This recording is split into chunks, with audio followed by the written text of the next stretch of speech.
So let's just go ahead and start off with your background. Maybe tell us a little bit about yourself. I'm originally from Texas. I did my undergrad at Berkeley, and I was really fortunate to sort of stumble into research pretty early on. I started my sophomore year, and I actually started in distributed systems. So I worked a lot on hyperparameter tuning on the cloud or hyperparameter tuning in a distributed setting. And then from there, I moved on to ML explainability, which was a bit of a hard pivot. And then from there, I've sort of stayed in the sort of explainability evals lane since then. Yeah.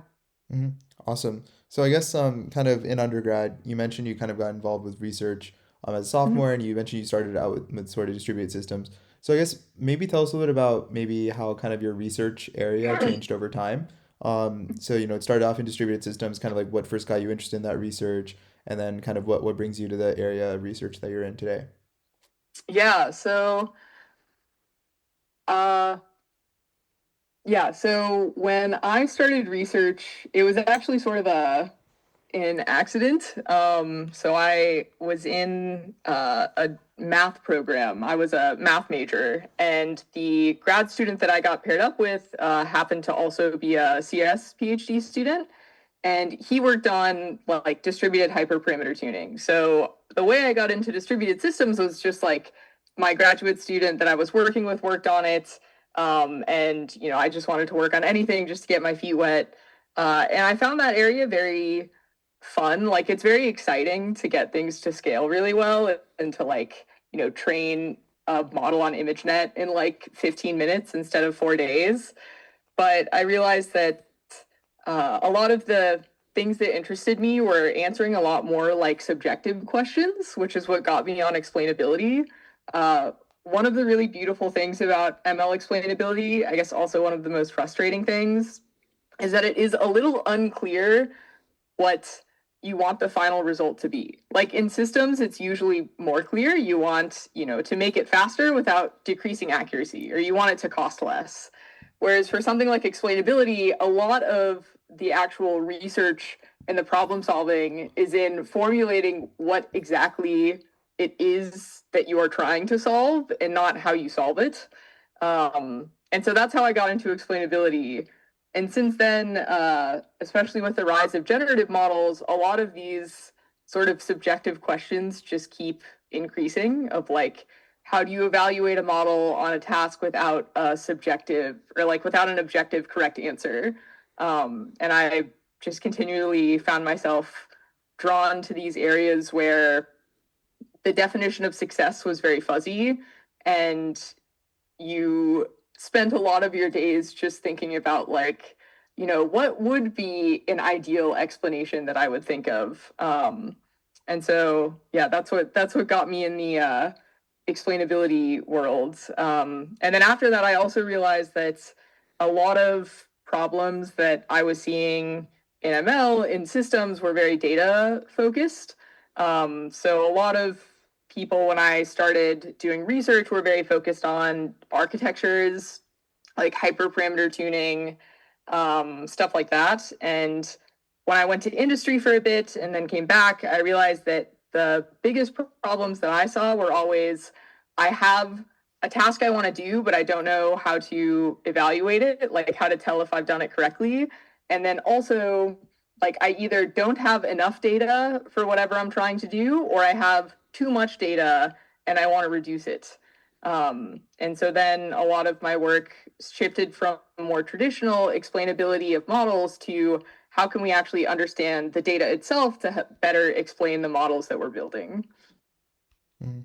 Awesome. So, kind of maybe tell us a little bit about some of the challenges with the latter of, maybe looking at kind of things like data set curation and things like that as well.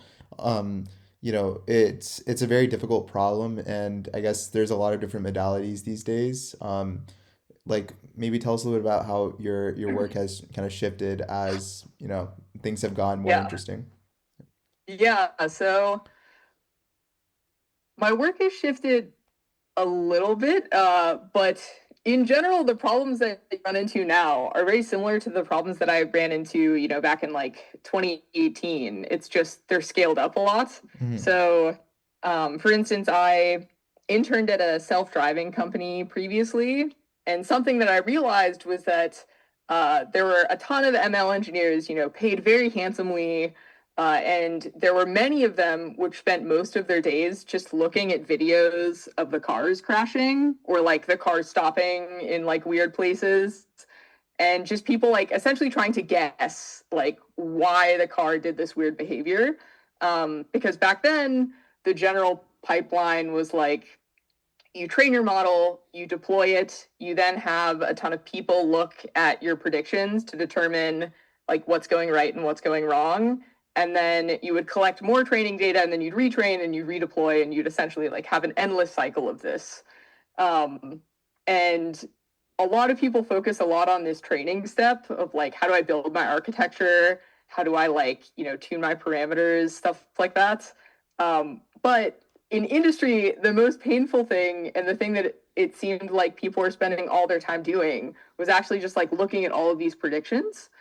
And since then, the pipeline has changed slightly in that the oftentimes the ways that you improve your system, especially if you're not at like a frontier lab, isn't retraining your model. Like people often don't train models anymore, right? Like they just use like GPT or Gemini. And so if you figure out that there's a problem in your system, oftentimes you can fix this by reprompting. So the solution, once you know the problem, is often pretty easy to implement compared to like back in the days where you had to retrain.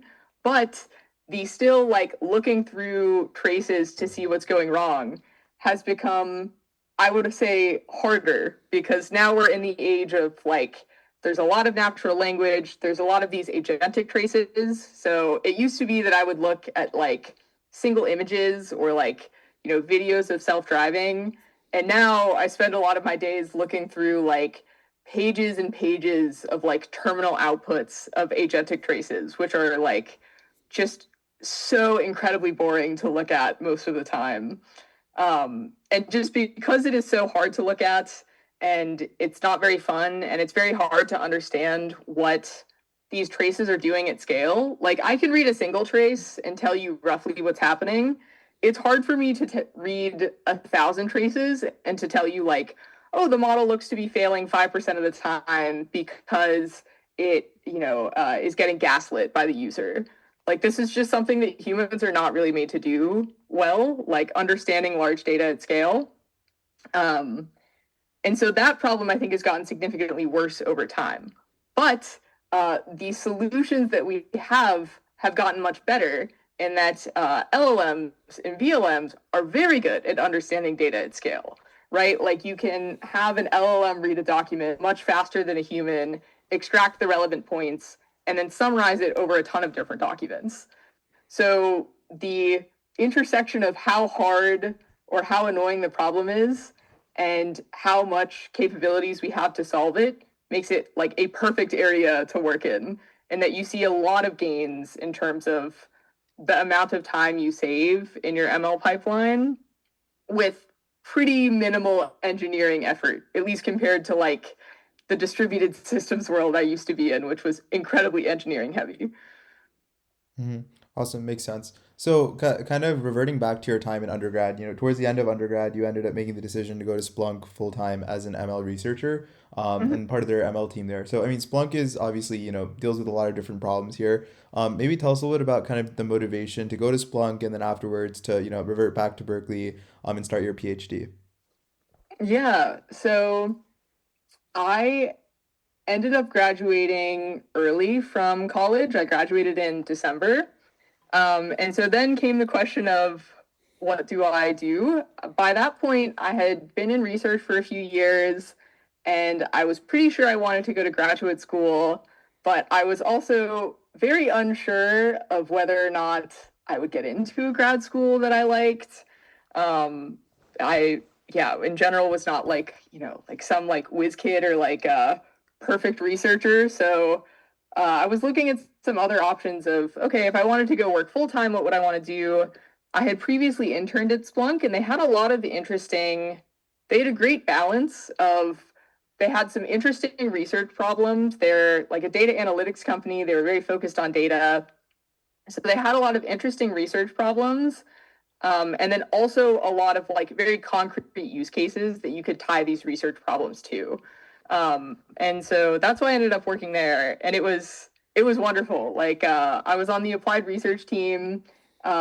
Everyone there, I think, aside from me or most people, had a PhD, so they could give me all of the advice. And they, in general, really liked their PhDs, and they were just very encouraging of like furthering my research career. And one thing that they had recommended is like a PhD is really nice to help you curate exactly what you really care about. Like in industry, you can work on things that you really like, but you definitely don't have the level of freedom that you would have in a PhD.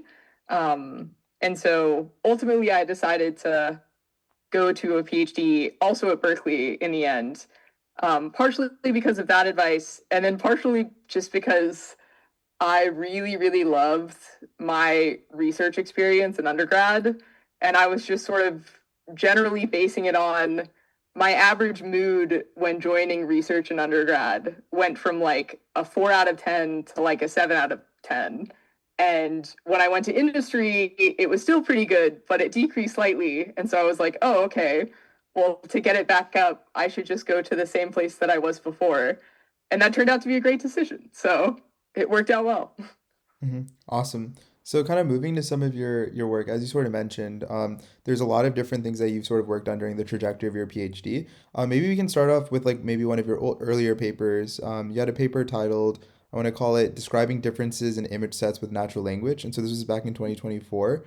Maybe tell us a little bit about this. Yeah, so this work was actually inspired by a couple of things, but when I was working on this work, I actually found a drawing that I made right before I entered grad school in 2020 or 2021, where I had drawn this like picture of this like ML pipeline of like like you train data, you deploy it, you like have people look at it, you get more data. And I had drawn like, oh, okay, the hard part is figuring out like what are in your successes or what are in your failure cases that are in your success cases. And for vision, what this boils down to is like, what are the differences in the sets of images of your like failures and your successes? Um, and so that's what got me on this idea of you can decompose a lot of problems in machine learning to the very simple problem of what is the difference between these two sets. And luckily, one of my co-authors, Ricci, had previously done a version of this in text.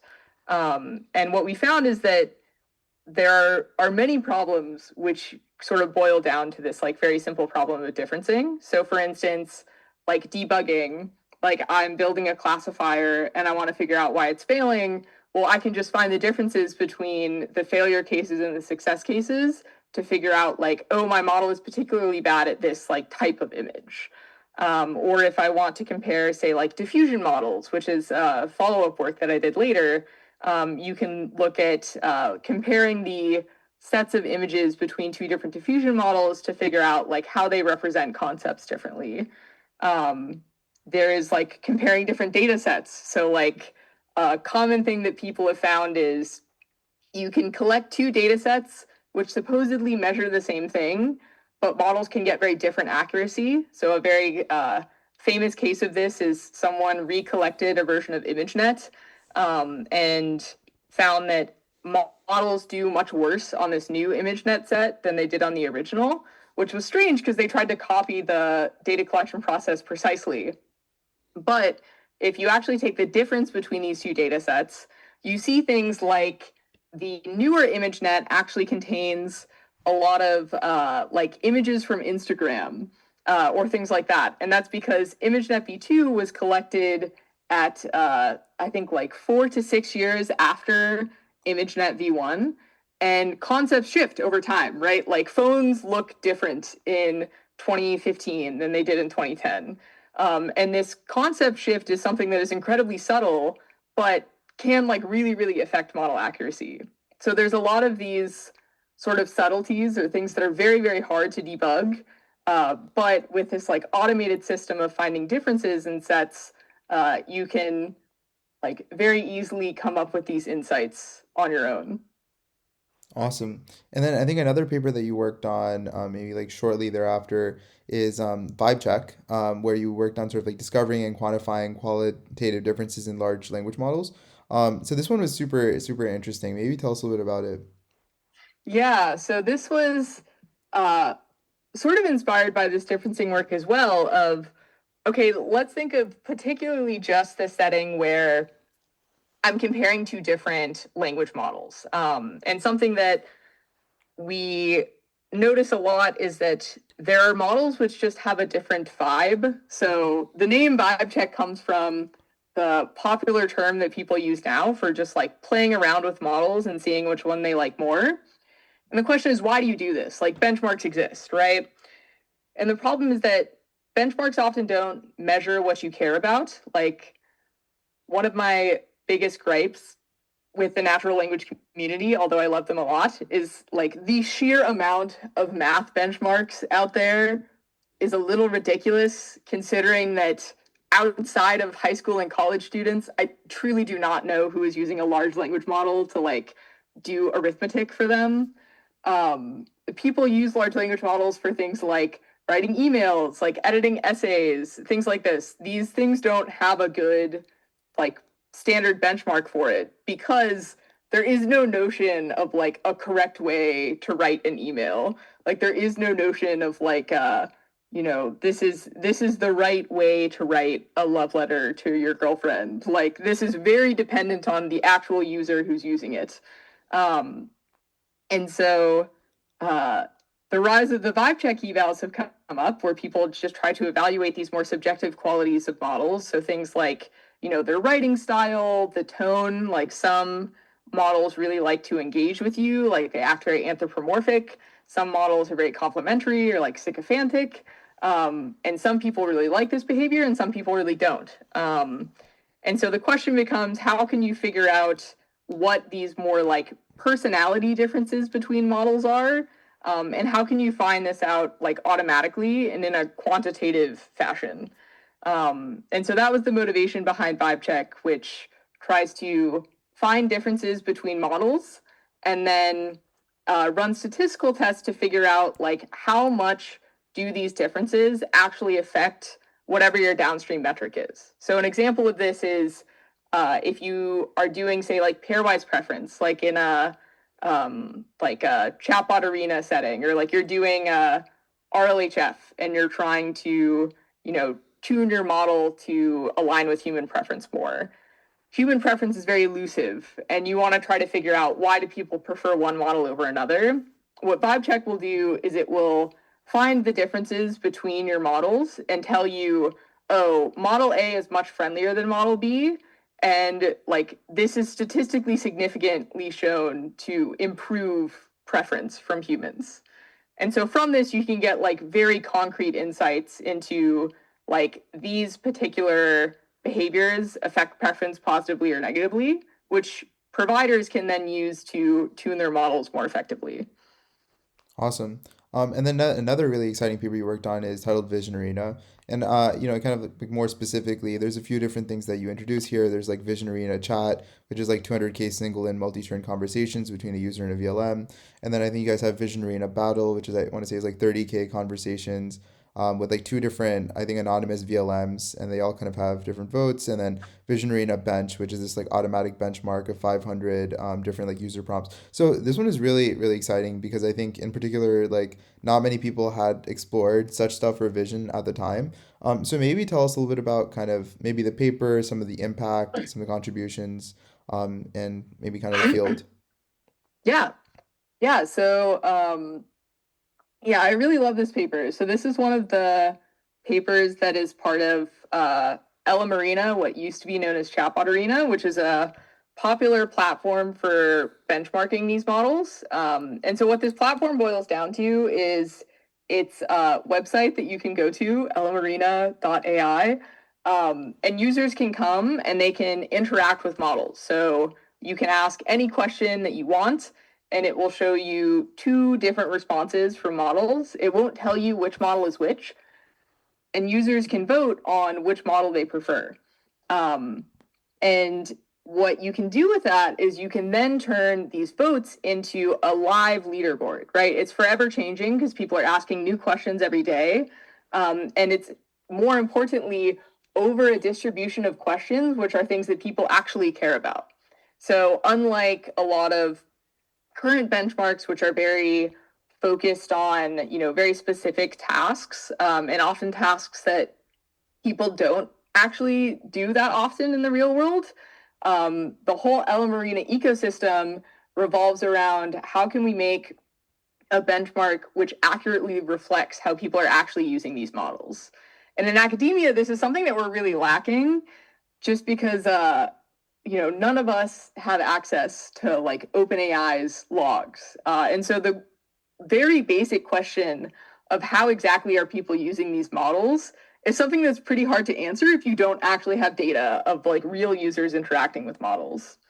And so that's the whole purpose of LMArena. And for Vision Arena specifically, we were expanding the platform to allow users to also upload images. So you can now like chat with different images, you can do VQA, and there were some interesting things that we noticed that I found very surprising. One is it does seem like an incredibly dominant use case of vision language models is people trying to do their homework.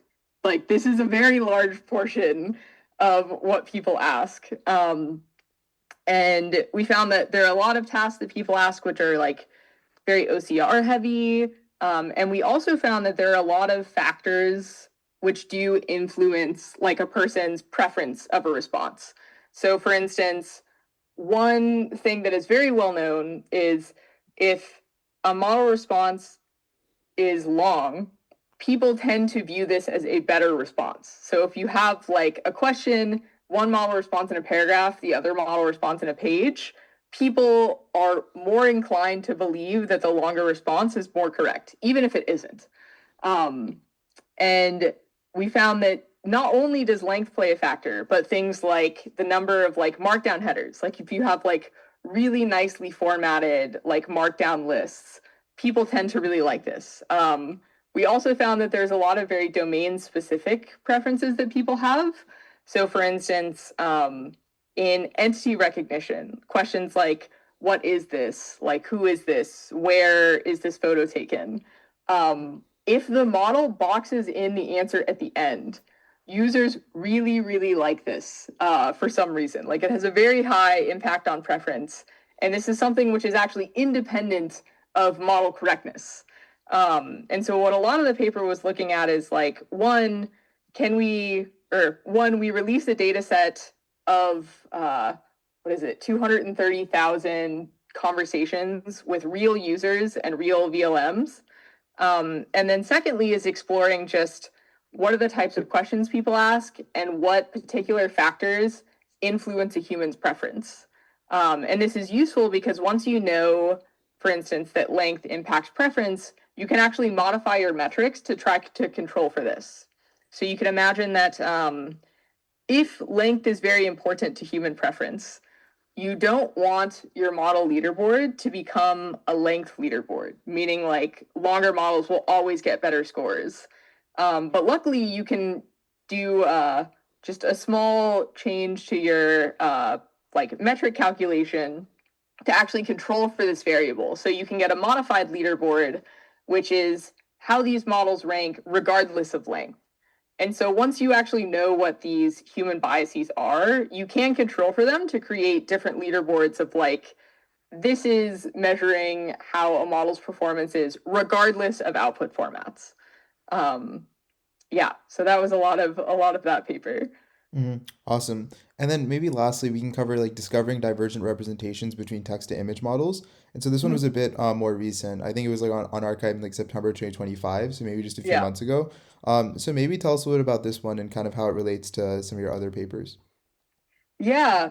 So this is a bit of a follow-up to like the vibe check and describing differences work in that So there's comparing in the world where you're like comparing different language models, or you're like comparing the personality of language models. This is very interesting, but there is, I would say, not a direct equivalent to what the world is like for comparing different text to image models. Um, and so what we were thinking about is like, okay, text to image models are getting very good. Like models in general are getting very good. And the ways that providers need to differentiate themselves is not that our model is more correct. Like for many questions, or especially for image generation, which is so subjective, like most models can generate you a pretty high quality image. But uh, different models have different sort of internal representations of concepts. So by this I mean like one thing we found that is that some models, when you have a prompt which talks a lot about like strong emotions, or like it talks a lot about anger, the model is just very likely to put like flames in the background of all images. So these models have their own idea of like, when I say cartoon, they have their own idea of like visually what a cartoon looks like, a canonical cartoon. And so the goal of this paper is how can we find which of these like semantic concepts that different diffusion models represent differently. And so one example would be like things like strong emotions or anger tend to result in flames much more for this family of models than for this family of models. Or we found things like the standards of like beauty. If you ask for like a beautiful person, for some models, they generate, only like white people with red hair. For some models, if you ask for a very pretty woman, they only generate Asian women. But if you ask for a pretty man, they only generate white men. Like there are a lot of these strange biases that models have. And so that work was in how can we sort of automatically suss out these different like biases or correlations to better deduce the, if you want to call it personalities, the personalities of a like different text image models. Awesome. So I guess maybe a follow-up to that, like I guess it's a great way to identify biases, and I guess maybe the most inherent way that these models are getting biases is because of the data that they're trained on. I know kind of like one of the limitations that you guys talk about in the paper is that, you guys are kind of using these off-the-shelf models, and so it really kind of is these off-the-shelf models. I'm curious, like if you wanted to, I guess maybe reduce the biases of these models, like what have you kind of seen people in industry do as a result? Yeah, so reducing biases in models is hard, Yeah. largely because it is hard to even figure out what the biases are beforehand. Mm-hmm. Um, if you know the biases, there are some fixes that you can do. So, Mm-hmm. like, the simplest way is, like, let's say you have like a like I don't know, like an LLM as a judge, and you find out that your LLM tends to favor longer responses. Sure. You can just like actually in your prompt say like Right. you are like do not favor responses just because they're longer. Surprisingly, this works not super well, but it works to some degree. Um, Another thing that people often do is ensembling. So Mm-hmm. they'll take multiple different models and do like a majority vote. And the idea here is that if different models have different biases, then you can sort of like cancel them out if you have like a different like a whole crowd of models.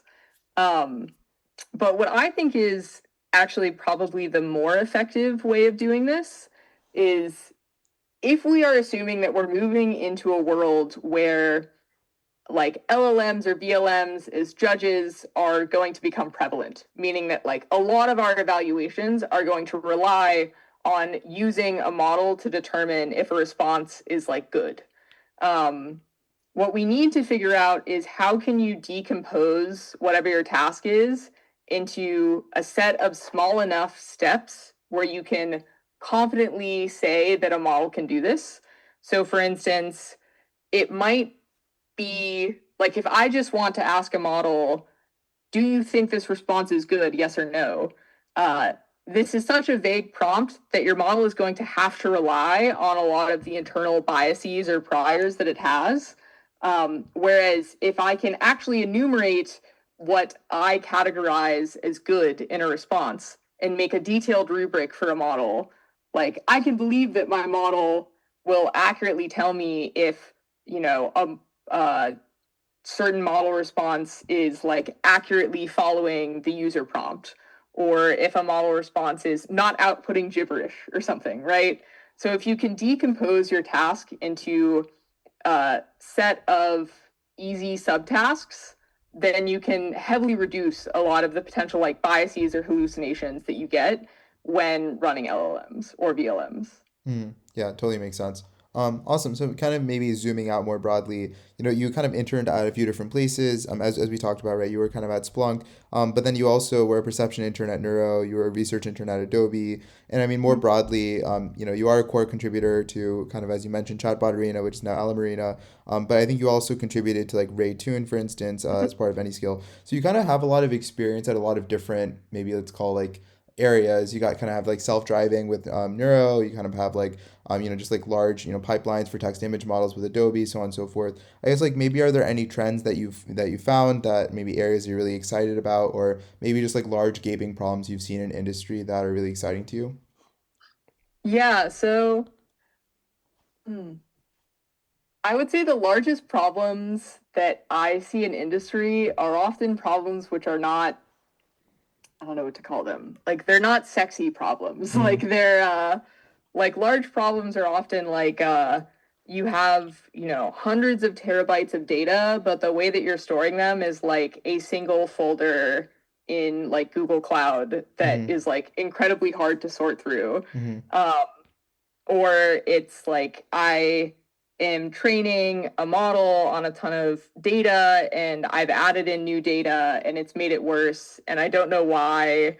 And so there's a lot of the problems I notice are very data problems. Like they Mm-hmm. are like um, I have so much data, I don't know what to do with it. Mm-hmm. Or it's like I want to evaluate my model on this new task, but I both don't have any data to solve this task, and I don't really have any data to evaluate this task. Mm-hmm. So I somehow need to acquire this data or generate this data. Um, and so where I see the field going, or what I see being much more focused on, especially in industry, is this movement towards what people call like scalable oversight, or just movement towards building more automated evaluations with like different like AI judges. I see a lot more like monitoring in the future. This is something else that Mm-hmm. industry I think is currently lacking is there's not a ton of really good tools for like, okay, I deploy an agent. Mm-hmm. Now what? Like, Mm-hmm. what if it fails? Like, I need some sort of safeguards. Right. And so I think moving to this more like scalable oversight setting, more to the how can we effectively use generated data? Like, people use generated data a lot in academia.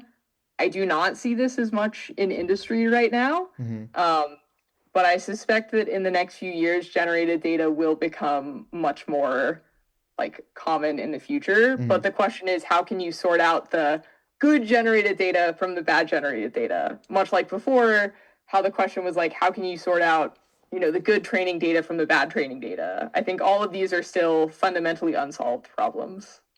Yeah, I think one of the biggest problems in like RL that people talk about is like verifiers. And then Yeah. obviously, like benchmarks is also another hard thing. But I guess kind of the meta question for you, given kind of your research experience and background, is like say that you have like two people. Let's say you have like person A and you have person B. Let's say person A creates a data set with, I don't know, let's say like 100,000 rows, and person B creates a data set with 100,000 rows. And so like you can take, I don't know, maybe an LM or whatever, and you can test its capability and maybe gets 95% on dataset A and maybe gets, I don't know, 90% on dataset B. But then like how do you actually know that dataset A is like the better dataset to like measure like the LLM against than dataset Yes. B? And like this is like kind of like there is no way to know like whether you have the right dataset because there's no actual like ground truth. Like the data set is the ground truth, Right. but how do you know that you have the right data in the data set? And so for that question, which I know like I don't really think there exists an answer for this question, but I'm just curious, like how do you think people should think through that? Like how do you know Yeah. whether the data you're using is actually even the right data? Yeah. I have several thoughts on this. Yeah. So, one super exciting field that I like, that I have some small work in, is this idea of like, okay, how do you like measure your benchmark? Like, Yeah, I have two yeah. different benchmarks. How do I determine which one is better? Or like, what if one of them sucks? Um, and there's some like very simple heuristics. So if you try to think about like, okay, what is the purpose of a benchmark? You can think about, okay, well, when is a benchmark not useful? Hmm. A benchmark isn't useful if all my models get 100%, right? Like, this provides me no signal into whether or not, like, these, like which model is better. Hmm. Um, it also is not very helpful if my models get 0%. Like, Hmm. so you need some way of showing that it can maximally separate Sure. models, meaning Yeah. like given the models that I have, it can give me like a clear leaderboard.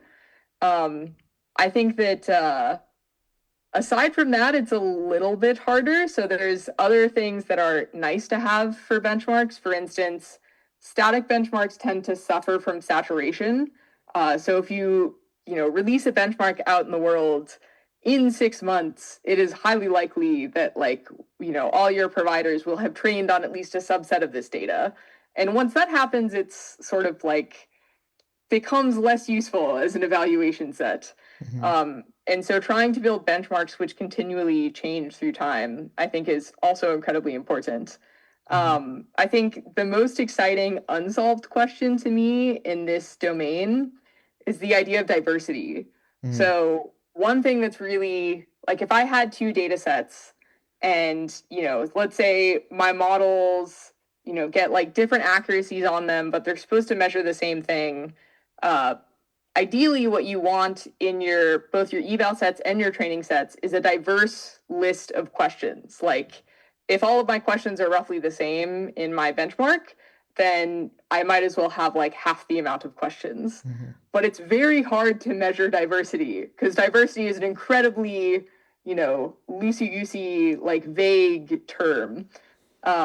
And so I think there's been some initial work trying to get at this, but if you have some automatic way of measuring, okay, this is like this benchmark contains a lot more diverse range of tasks or range of difficulties, then I would deem this benchmark to be a better benchmark. Hmm.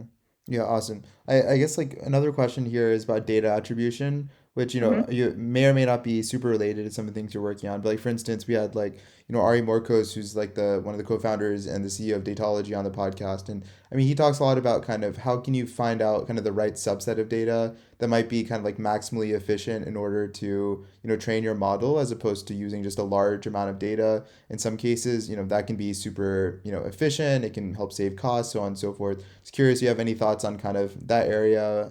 Do you see it as being like super relevant to some of the work that you work on and some of the system Yeah. side of things? Yeah, I see it as super, super relevant. In fact, I worked a lot on data attribution and core set selection early on in grad school, and I ended up uh, abandoning that at the time because, like, core set selection is the idea of like I have some large set of data, I want to subselect, 10% of it that will get me the same accuracy as if I were to train on the entire data set. I think that this area is very exciting and like has a lot of potential efficiency gains that you can see. Um, the downside is back in 2021, the tests that you were doing were on pretty high quality data sets. And so if your data set is really high quality, if you have like something like ImageNet, um, doing like sub-selecting 10% of it, it doesn't really matter what 10% you choose. Like it's all pretty good. Mm-hmm. But now we're in the age of like, like screw it, let's just throw in like Common Crawl or like all the data that we see on the internet, of which many of them are very low quality. Mm-hmm. So we're actually in a perfect regime for core set selection right now Mm-hmm. of like how can you easily filter out low quality data. And I think a lot of the answers also boil down to using different LLMs or VLMs as a data filter. Mm-hmm. So I do think this all sort of ties back into this like scalable oversight Mm-hmm. idea Mm-hmm. of a lot of things come back to the data and they come back to evaluation. Mm-hmm. These are things that you just can't really do at scale manually. Mm-hmm. So you need to introduce like AI into this. Hmm. Awesome. Well, without further ado, thank you so much for coming on the podcast. Yeah, thanks so much for having me.